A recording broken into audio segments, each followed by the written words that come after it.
What's up, dude? What's up, man? How you? Thank you for having me. It's, I was just explaining to Steven that, I was like, dude, I haven't seen this guy in a while. Yeah, absolutely. And I think I've gone through every last possible thought I have through the last 3 to 4 months, right, of quarantine. Sure. And I've been just kind of thinking about. One of the things I've been thinking about is the various identities of people, but specifically Black people, and what it's like for everyone. Yeah, man, it's been a mind fuck. No, I think you're right on point. Yeah. You know, we started talking about this a few months ago, Sure. right? But it seems like the best time for this is now. Totally. After the past few weeks, and as everything's ramped up around the country, it seems like it's on the tip of everyone's tongue. And I probably have a lot more to say now. Sure. A few more experiences just from, that week where every white person was reaching out. Yeah, absolutely. To whatever else, Sure. So I think it's a good time we're sitting down. Yeah, man, I've been thinking about this, and now that I had a second to kind of breathe here from setting all this shit up. I took a break. I kind of went off the grid for about 3 to 4 days. I turned my phone off. I didn't check my email. I went out of town. I just needed some space. You know what I mean? Yeah. And during that time, folks reached out, and everybody was reaching out, Black, white, but majority white people, right, that have known me for a long time. Sure. And I wasn't ready to have any conversations because I was still trying to figure out where I was at emotionally. Yeah. And one of the things I thought about was this idea of like who's going through something very similar, and that's where you crossed my mind, because I was like, man, who's gone through something similar? Okay, like where's the connection there? Yeah. And I started getting texts and messages from folks we went to high school with. And I shared with you the story about our class reps, our alumni that sent out a message to some other Black classmates. But either way, again, you crossed my mind, because I was like, oh, without a doubt, we have to have some shared experience. Totally. There's probably a lot of parallels. A lot. And I was like, oh, well, this is where we need to, this is where the conversation needs to happen, because I want to know, probably for my own sake, but I also I want to hear what that experience was like for you throughout your life and how it's led up to now. Because I think one of the more difficult things to reflect on right now is if you do have a group of friends who aren't Black, who do want to do some work or like interested, how do you kind of sit with the idea like, well, this isn't new, and I don't want to speak for you, but like, yeah, sure, I'm appreciative that maybe something clicked, maybe something finally got you. Yeah, you're right on point, man. I think so. A lot of when people have reached out, and it was that 2-week period, kind of when it seemed like people were kind of waking up to it and reaching out and wanting to see what's going on. I think what I was most thrown off about was, it was like they were just waking up to this. Sure. And I think that was my message to a lot of people was, this is nothing new. Sure. It seems like you were just, coming around to it. But, I mean, there's mountains of history that have told you otherwise, so you must have been either really trying your best not to look at the situation, Sure, or people around you did a great job of shielding you from it, absolutely, one way or the other. So but yeah, to be honest, you actually gave me some great advice or perspective, because as much as you said you took some days and didn't respond, sure, sometimes it's hard not to respond with some knee-jerk reaction, whether you're just saying, oh, it's all good, or hey, here's what you can do. You know, half of that stuff's not really thought through. It's not like this like solid plan. Like I've just been waiting for the day for white people to come at me. And I have this, you know, 21-step plan. But an analogy I made to my mom, who is white, we were talking was, you know, because she was like, you know, it really feels like the country's behind it. A lot of people waking up, and it seems like there's really momentum behind this movement now. I said yes, but and not to be not to depress it, but this is like we're fighting for like step one of like this 12-step program. Like if America, instead of being an alcoholic, was a racist, you know, alcoholics have a 12-step program. First step is admitting you have a problem, and there's a bunch more harder steps you need to get through. Absolutely. And we're still trying to just admit that there's a problem. So in terms of, I'm glad that there's a surge behind it, but there certainly is, how do I say it? There's certainly a long way to go, and we're just trying to, you know, get to the start. I mean, you know, not to get political or anything, but just the phrase Black Lives Matter is so cheesy because it's just like, it's like we're just saying matter. You know, that's all we're saying. And if that's a controversial statement, you know, I don't know what to tell people. Yeah, I think you're talking about this kind of, I think this is a feeling that a lot of folks have, specifically black folks have, that they're weary, right? Yeah. There is opportunity. I think there is hope, and I think some people feel that, but we've seen this story before. Yeah. Yes, I put my Black Lives Matter sign up. I'm kind of listening, but we also recognize that outside of Black Lives Matter and outside of this energy, I think we also realize what kind of world we're living in, and the culture is hot one minute, cold the next, right? And so I think that's why there is this strong push, because we recognize that this trend could be gone. Right? Yeah, like we've seen it happen before with almost like we expect it to, right? Right. You know, on a certain level, if there are still this much surge behind it, you know, 6 months from now, I would certainly be surprised. I'd be happy. But so yeah, certain like things, you know, shorter news cycles, things end quicker. So this part fascinates me. So what do you do with that? Because I think these are the questions that not the questions. These are the answers that I would assume people need to know. So what are your feelings about that? How do you go through the day? Is it one of those things that you kind of disassociate? We're like, yep, still hope that somebody decides that they want to give a shit and I want to put the work in. Is it something you actively think about? Is it something that is just, you know, out of sight, out of mind? You know, it varies. I think there are, I mean, I'd be lying if I said like every day I'm like, all right, let me track the progress that we're making. You know, that would be how brutal. Would you? Yeah, that'd be a brutal existence. But at the same time, like, I think I try to take people's intention, and I don't want to let people's good intention feel like it's not heard or appreciated. So if people wanted to have a conversation, I'm trying not to like let those go without kind of going by. You know, in all honesty, people are most easier to change when they're younger. So am I really trying to change the, you know, the Karens of the world, these, you know, 56-year-old women who are set in their ways? Sure, they may come around, but I'm more trying to, you know, make sure that my kids' friends are, you know, educated. You'd be surprised, man, like even on our street, we have kids who are Muslim, we have kids who are white, we have black kids. I mean, there's multiple of every type out here. Kids with gay mothers, gay parents, kids that think they're gay. The whole, you know, right. A bunch of identities. Right?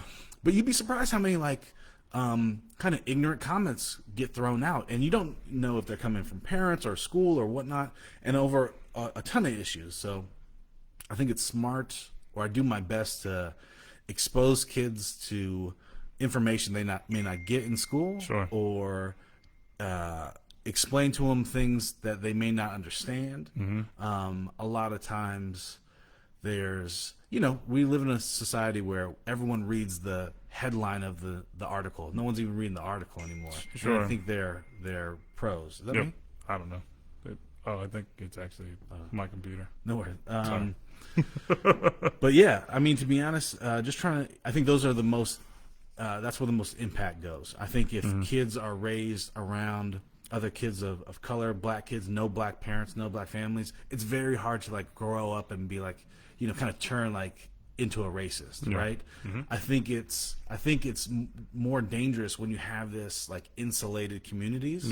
Where there's no exposure to everybody else, and no one knows that there's a problem, and then those kind of lead to the institutionalized things, or kind of like those deeper problems I guess, down the road.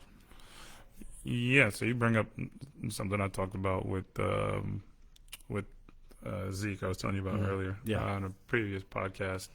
He's 19 and back from his first year at Howard, and I really wanted to get his perspective because I do think that there's something there about youth, and I always like to get a perspective of what it's like to be a younger person, and not to say that I'm that far removed. Sure. Right, we're not 50. Yeah.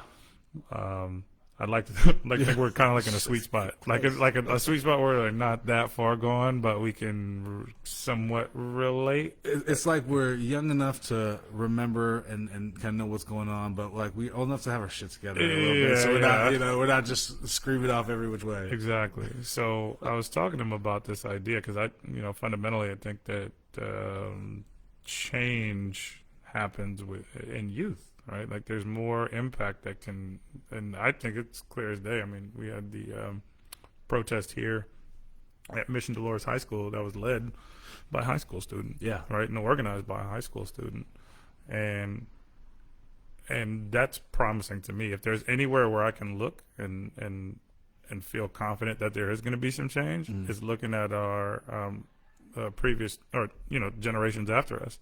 They seem to be far more understanding and I would go as far to say appreciative of each other's differences. Right, like they recognize them, and it's like, to me, it's more than cool. Yeah, they're like, oh yeah, you're different to me. I can get down with that. That's cool. I would say this, and I feel like those who are exposed to the differences early, are appreciate all the differences, and then versus ones who are exposed later, start post college years or early adulthood. That's like we were just saying, it's got to get in early, man. So, the reason why I would say overall is just with the prevalence of technology, right? Where technology, when you and I were in high school, is far different, right? Sure. Social media is not only everyone uses it, right? Yeah. And it's a way to get your news, it's a way you get your entertainment, and kids connect with each other on it, right? Young people connect with it, adults connect with it, but I think that it's more likely that kids feel more comfortable using it. Like adults are still kind of like, it's okay, but yeah, like we see the connections differently, Sure. right? Like adults, it's that yearbook experience of pictures and memories and staying in touch, versus the kids, it's like, no, this is where we are. Yeah. So I feel very confident that there is going to be some change. I still feel, regardless, I still feel very weird. Like it's still a process to try to move forward from this, because I'm having to re-examine some of the relationships that I've had, or that I have, and what does that look like moving forward. And I'm definitely someone who's open to change. I'm willing to, may sound rough, but I'm willing to part ways with relationships. Yeah, I'm okay with that. I think at this level, that's appropriate. I think everyone has enough information these days, and we are all old enough to either educate ourselves or know better one way or the other. So what you say, have to be willing to, examine everyone and part ways if needed. Sure. So let's revisit this one scenario. I think this is a great way to kind of center the conversation. I told you about the our class reps. Yeah. Contacting a group of black girls over in our class. Yeah. And the ask from the alumni class reps was to look over a statement that they were going to put out in regards to George Floyd and the continued mistreatment of unarmed black folks, police brutality, and so forth and so on. And in the original Facebook message, it was, the person kind of acknowledged their own identity and then kind of did one of those, kind of what you expect. Oh, I'm so sorry, I didn't really recognize it early on. Sure. In my mind, I was like, this is bullshit. Yeah. You recognize it. Yeah. Just own up to it. Say, like, Didn't recognize what? That this has been going on forever. Okay, yeah. Right. Yeah, I don't believe that. Yeah. Like, hey, I've never, own up to it.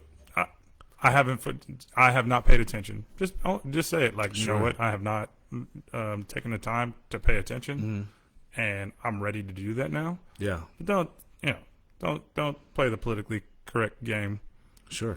With people who you don't talk to. Yeah. Right. You don't keep in contact with any of the people you're sending this message to. Yeah. There's no black representatives with the alumni association within our class. I don't know what it is for other classes. Sure. My assumption is that there aren't. Not a lot, probably. Right. And Fair. and I'm really happy that the girls in our class took the time to like put their thoughts together and figure out a way to respond back. Probably. Yeah, respond constructively. And in some sense, I mean, I wrote to them 'cause I was happy that they included me, and then that's when I kind of contacted you and let you know. But I was pissed. Sure. And I made sure that I reflected my honest opinion to them. Yeah. I wasn't saying that they needed to articulate that, Sure. in their response. But my response was like, kiss my ass. Yeah. If you want to have some strategic conversations, if you want to make some real long-term change, then come talk to me. Yeah, have a conversation. Don't ask me to Culturally proofread your shit. Proofread your shit. Yeah. Exactly. Yeah. And so that in itself, I mean, I try to give people the benefit of the doubt. Yeah. But when you see the continued behavior and people don't own up to it, and it's just this kind of like, oh, yeah, we really feel bad. It's terrible. Like, yeah, I get that. Is this from you? Is this from like, I had tons of questions. I'm like, is this the class rep saying this? Is this the alumni director saying this? Saying is this each the class rep right. should- Like, this is totally. what you should do. And if that's And where's this really coming from? 'Cause Where's it coming? did y'all three all of a sudden wake up and say, you know what, we need to do this? Or are you trying to avoid looking like you're not doing something? I mean, we all saw it across corporate America, which on one hand, I appreciate the fact that they feel like they should do something. But when you're all just blindly doing something to say you're doing something, then we're not really getting anywhere. You know, that's essentially just sweeping it under the rug and trying to say, okay, I hear you, let's move on or get back to business. Yeah, I recognize that it's a complicated situation, right? You do want to help. Some people want to help. Some people want to look good. And race has never been, I would go beyond race, anti-blackness, because there's a difference. Yeah. Right. Yeah. You don't have to be. I mean, this has been one of the things that I really tried to. This is one of the things I've been trying to mention in conversations that I'm having. It's not just white people. Oh yeah, there's plenty absolutely. of like everyone turned their back for a considerable amount of time. So not to say that like white people shouldn't be accountable, but we have to kind of reframe it as like, well, is it white people or like a white frame of mind? Like Sure. You know what I mean? Yeah, absolutely. I'm glad you said that because there's a few things going on. A lot of times, especially in this situation, or there's a situation in my hometown where a mayor kind of stuck her foot in her mouth. But a lot of times people say, well, I'm a person of color, so I understand this. And to be honest, by all means, there is, the term person of color, there's a ton of overlap, especially between the Latin community and the black community. Kind of been marginalized, pushed in the same areas. There's a lot of shared experience. Sure. But, today, especially as our cultures mix and more people have come to the country, it's not the same to say like, oh, I'm a person of color, so I understand racism. Sure. I've heard that from Filipino people, Latino people, and the mayor was Indian American. She's like, oh well, I'm a brown skinned woman, and person of color, so I understand. Absolutely. It's like, don't get me wrong, I'm sure you've experienced like individual racism or individual prejudice, or but that's not the same as just the history of Black Americans since from slavery through Reconstruction, through Jim Crow, the whole nine. That's a story very unique to one set of people. That the foundation of the country. Yeah, despite there being a lot of shared similarities from minorities, no one else shares that, right? A very small group of that is uniquely Black American, or I guess Pan African, whatever you want to call it. But yeah, I think it's important to kind of, I don't know. I think it's really important to teach kind of what's happened since slavery to now. Yep. And I think a lot of times people say, oh, well, slavery ended hundreds of years ago and everything's been cool since. It's like, whoa, hold on. Like, we did integration in the 60s, and just the concept of we could be around each other because society kept everyone separate. I saw a picture the other day of Ruby Bridges. There's the school in Alameda, Ruby Bridges Elementary School. She was the first woman to integrate. Okay. And it was a picture of her back then. It's a black and white picture of the little girl. I mean, the woman's 65. Like, she's younger than my mom. Yeah. It's not like this is, I know the picture's black and white, but this is not that decades far removed. ago, Yeah, right? yeah, totally. I think oftentimes we think things are so far back that it's like, everyone, like probably anyone who listens to this, their grandparents were grown-ups, when Ruby Bridges was trying to just go to school with someone not her own color. Totally, man. That concept of time is fascinating, man, because we do forget how young the country is. Yeah, absolutely. And the idea that, racism is just so complex, and you need people to get educated. And I think that's kind of that before you can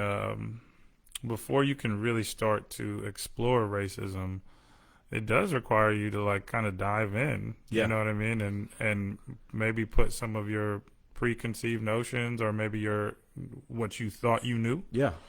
You're gonna have to you're gonna have to put that aside. Totally. Well, let me ask you this, because I know I had to, but I'm finding that most black people, when they come up, there's, whether it's in high school or probably after high school, kind of take it on themselves to learn more of their history, or learn just more of than what was taught to us during the like textbooks growing up. There isn't a black education, so we have to kind of take it on ourselves to do our own research. Yep. And I think now white people are like, oh, we want to know, and as much as we'd love to share it, it's like, man, you guys gotta do the research too. We have to work hard to do this, and hopefully listen when we tell you, but it's not just on us to teach you. Sure. Yeah, I think it depends, right? I mean, I think that I do agree with you in that black folks who are surrounded by people. Yeah. Actually, I don't want to say that. It depends. It depends on where you're coming from. Yeah. Because sometimes there's not even opportunity. Sure. Right. There isn't a perceived opportunity to learn about yourself, right? Yeah, absolutely. And you need someone to kind of kick you and say, hey, like, this is important. Or maybe something clicks, you know what I mean? Like, I think those things happen. I also recognize that, man, sometimes we get so wrapped up in what we're supposed to know. Mm-hmm. And when we, did you go to predominantly white school before SI? Yeah. I mean, predominantly white. It was Marin County. Yeah. So there's no, like you said before, there's no space to start learning about yourself there. Sure, yeah. And your hope is that maybe in some form of, like, I don't know, extracurricular activities, if that's sports or whatever, whatever you participated in, maybe that's where you can get it. Maybe. If your parents aren't saying, hey, you need to sit down and read this, every night, right? Yeah. And that damn sure wasn't happening to me. Yeah. And it's interesting, we talk about shared experiences, like, we both participated and both played sports that were predominantly white. Oh, yeah. You with lacrosse and me in swimming, right? Yeah, there's no more stereotypical Yeah, white sport than right. lacrosse Than sometimes. lacrosse, right? Like, I mean, you can't, you pretty much can't get any whiter than that, right? Yeah. And like elitist, right? Yeah, elitist is right. Yeah. Funny story. So in college, it was the Black Student Union exchange. So all the UC's Black student unions go to one campus for the weekend. Right? Oh, okay. Or for a few days. Yeah. So there's this other brother up Sounds there. fun. Yeah, it's fun. It was blacks.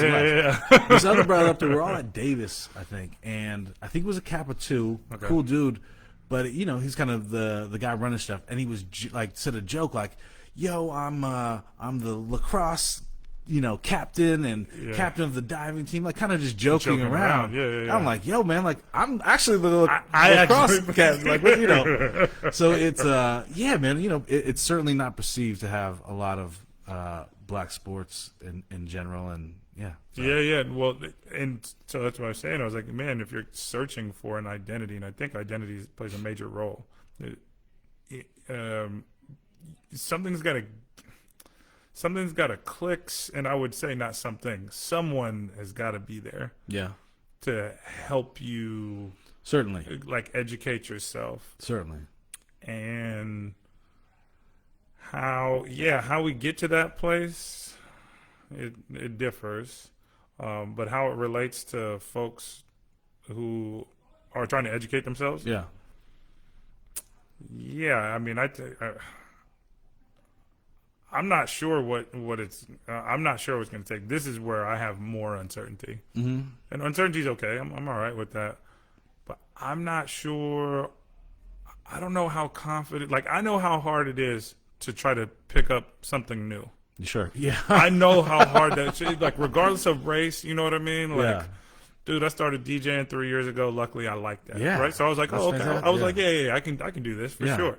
Starting a business, Yeah. dude, terrified. Sure. Dude, Sure. dude, terrified. Like, I mean, it's a non-stop. Like, today, like I told you, I was working on a project, and I'm working on, like a sales pitch, and I'm working on slides. Yeah. And damn sure learning new shit. Yeah. But I'm sitting there like, dude, I can't do this. Yeah. The But thought, you are doing it. Yeah. The thought goes through your head. Of course. And I have to recognize that it's a thought. Right? That's a good point. But that's 36 years in the game, right? Yeah. If you caught me, and I say 36 years just because if you were someone who's never explored anything about Black history, that's something very. Oh man, it can be emotional. It can be debilitating. I'm sure if you start to really look at, how your family might have played a part. Absolutely. How your heritage played a part. What does that do to you? Yeah. And I don't know how strong. I mean, I don't know how strong people are. I mean, it's way easier to disassociate. Totally. I mean, that's what most people do. Yeah, absolutely. I mean, not to be funny, but like I get it. I'm like, oh shit, damn. I get it too. Like it was hard for me. Yeah. Right. Like there's still moments where, like, as much as I'm learning, it's hard. The more I explore, the further I go deeper in understanding just how complex racism is, and how deep rooted it is in our economic system and our social structures. It can be overwhelming. Yeah. And, thankfully I've, got a decent head on my shoulders. But damn sure during quarantine, I've had it's been hard. Yeah. It's been really hard because you don't have an outlet. I can't go talk to somebody. Sure. Yeah, absolutely. And it's hard to escape too. It's not like there's much else going on. You know, Oh no, you're focused. You know, there's only a few stories kind of going out there. Sure. And not a lot of them are positive. Hey, let me ask you this. Yep. Just, you know, we're talking about, you know, like I said, we come from sports backgrounds that are not traditionally black. I said I grew up in Marin. I know you were here in the city. Did you notice a difference? And so I've always found this interesting. I grew up in Marin, and maybe this is a separate whole podcast episode, Black at SI. Yeah, but could be. I was always surprised because I thought, here I am, Mill Valley. I'm going to go to high school. I was the only one from my middle school to go to SI in the city. And I was like, you know, I'm going to leave Mill Valley, little, you know, homogenous Marin, and I'm going to be in San Francisco, you know, the cosmopolitan the city, blah, blah, blah, blah, blah. You know, super diverse and, you know, it's like diverse but not really diverse, you know, as we know. But the thing that surprised me most, and I don't hope no one gets upset, but like SI was one of the more closed-minded. Like certainly it was much more conservative, closed-minded, and like the racial jokes were hands down way more intense at SI than Mill Valley, and I thought it would be the opposite, right?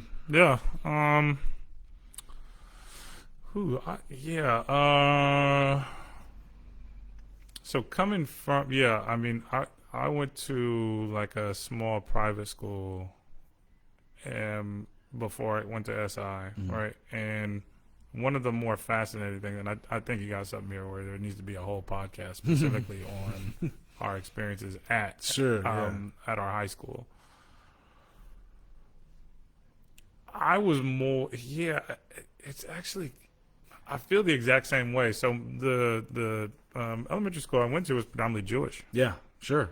And when I went to SI, that was my first real exposure to Catholicism. Yeah. You know, I mean, my mom was Catholic, but not like super practicing. Sure.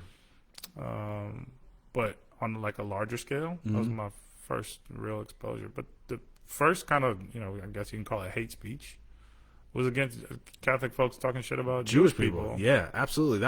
Thank you for saying that, because that was the first thing. Absolutely. You know, Mill Valley, I grew up going to bar mitzvahs, bat mitzvahs. Just never thought that there weren't a ton of Jewish people around. I assumed that was kind of everywhere. Yeah. But yeah, at SI, like that was the first, you know, those little comments was that direction. You know, that was acceptable almost. So, more than acceptable. Yeah. I would say it was normalized. Yeah, normalized. Right? That's okay to talk like that. And it was weird because in my mind, I'm like, all of you are white. Yeah. Like what? I don't understand what I didn't get it. Yeah. I didn't understand it. And then it became really clear that I think it supports my idea right now. Race, religion, gender, sexuality, all these things are identities that divide people, that take away from the realization of class. All those conversations about, oh, you're Jewish. Oh, yeah. Yeah. I think these people were upset because the idea of being Jewish means you had money. That's a great point. It was like and it was weird because I would kind of hear those conversations too. Yeah. About what our family has or where we live and all that. Sure. Now it's kind of weird, but I'm just sitting there in the background like, kind of weird to think about. But I was just sitting there like, dude, I don't think you've seen the kind of money I've seen. Yeah. Not that I have it. Yeah. But I'm saying, I was like, these kids that I just left elementary school with. Yeah. Oh, no, yeah. Like, you guys aren't. Yeah. These people have so much money, they don't talk about it. Yeah. They don't need to talk about it. The fact that y'all are talking about it so much lets me know that y'all are trying to get there. Yeah. No, that's a great point. So it was weird. I share that all the time. But yeah, I mean, I don't think I ever came in. I just like, don't get me wrong. Like I grew up, in Mill Valley was the first time anyone ever called me N-word. Sure. But at the same time, there was enough black folks or mixed folks or, sure. I don't know. It just felt and seemed like I'm so close to a lot of friends from back home today. Yeah. It's a pretty diverse group, yeah. But it just when you think it would translate, oh, San Francisco, big city, you kind of realize this bubble has not only been created out of this, but it's also, people seek it. Mm-hmm. If you, there's a certain part that wants to keep in that bubble. Sure. Which I think that's where it gets the most dangerous. Mm-hmm. When you don't want to see the problems or mm-hmm. Insist that they aren't there. I think that's why we run into issues like, oh, let's write something up and have the black guys proofread it, mm-hmm. and we'll be good, and not see the problematic part of that. Sure. Well, I'm glad they didn't choose the black guys. I'm glad that. Right. Yeah, I mean, the words I used were definitely forward. I mean, I didn't, I wasn't over the top, but I definitely had a different choice of words. You know what I mean? And the three women you mentioned, I have a feeling they answered very they're very direct. Yeah, exactly. So I think there's definitely some room for improvement, and I think that I don't know what the next steps are, and I think maybe that's the next thing we're going to talk about. I think because we're I think this is going to have to be like a 3-part series. Yeah, I'm absolutely. I think for that. we just kind of got our beaks wet here, and just kind of like unpacking some stuff. I think it's fascinating, man. When I have these conversations, like yesterday, when I was talking to Zeke, mm-hmm. we went for 2 hours, and we could have easily went for 2 more. Sure, but I think that there is something there when it comes to not just black people, but black males. Mm-hmm. We don't really have too many outlets to speak freely like this about how we feel and like what our thoughts are. Certainly not direct outlets. There's a lot of go drink and lift. And there's a lot of things you can say you can do, but you want to hear us talking and you want to be brought into that conversation. That's not there a lot. Sure, no, totally. I mean, that's kind of nuanced to see like more podcasts or more more shows with like all black hosts. Sure. But even then, I'm not sure if you're really getting, it's still depends. You still got a team of writers back there, exactly, proofreading everything, exactly. And a producer making sure that only the right ones make the tape. So. Totally. So that's why I see the importance of like podcasting, right? Put out what you want. Absolutely, man. And if people like it, they like it. If they don't like it, they don't have to listen to it. But fantastic. But it's important to get everyone's experience. Yeah. You know what I mean? Absolutely. Absolutely. So dude, we'll do this again. We'll check. Yeah, we just scratched the surface. Scratched the surface. Absolutely. I gotta have you on again, and I know I gotta get to work here. And no worries. dude, we'll keep it going. Thanks for coming on, dude. My pleasure. Peace. See ya.